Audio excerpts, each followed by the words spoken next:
Abhishek Kapoor, who's joining us from the studio. Abhishek, my question to you is this: General G.D. Bakshi and I both have a similar point of view, and our point of view is that ever since China disengaged from the line of actual control, I think it's taken the hot air out of Pakistan. And you have Bajwa speaking about peace. You have Imran Khan Niazi speaking about peace. He spoke about better relations with the neighbors in Sri Lanka.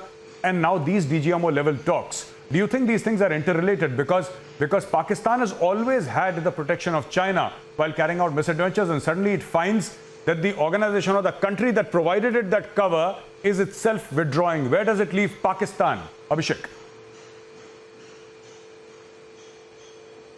Major, you are right. If you connect the dots, a pattern does emerge. But let me just clarify for the benefit of viewers that the DGMO talks happen every week, either Tuesday or Wednesday. What is different this time and hence unusual is the release of this joint statement, which is indicative of some facts changing on the ground. Now, we will need to verify whether over the period of last 2 months, there has been some kind of tapering of ceasefire violations. Whether there has been some tapering of cover fire, as General Bakshi was suggesting Pakistan uses to push in terrorists, whether there has been tapering or attenuation of terror incidents in the valley which are planned and executed from the Pakistani soil. I mean, the fact of General Bajwa mentioning about peace and wanting peace between neighbors, Pakistan Prime Minister Imran Khan reiterating it in Sri Lanka, India facilitating the overflight of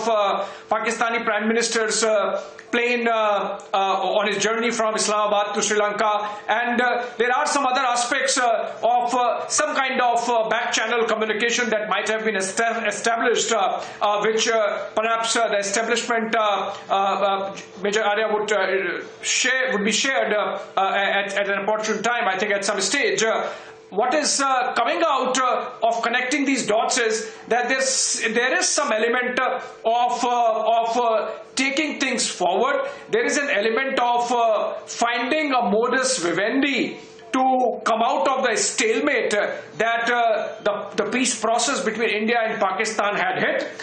It might be connected at two levels. At one level, with the detent that has happened with the Chinese on the LAC, as you suggested, Major, and of course also the fact that there has been a change of administration in the United States, and we have to take global opinion also in stride, given the fact that as we have seen in the case of India's stance on COVID, the manner in which we have projected soft power with the vaccine Maitri program, I think we have to present a picture of confidence, and that includes being at peace with our neighbors, be it on the north side or on the west. So I think there is some process, Major Arya, that this joint statement indicates to. How it will pan out, we would know in some time. But what is important is that we have seen very conciliatory statements coming in from the Pakistani establishment. As you would know from your experience, and General Bakshi would know from his experience, in the case of Pakistan, it's always trust but verify. So we will have to check the facts on the ground. But this is sure a positive development.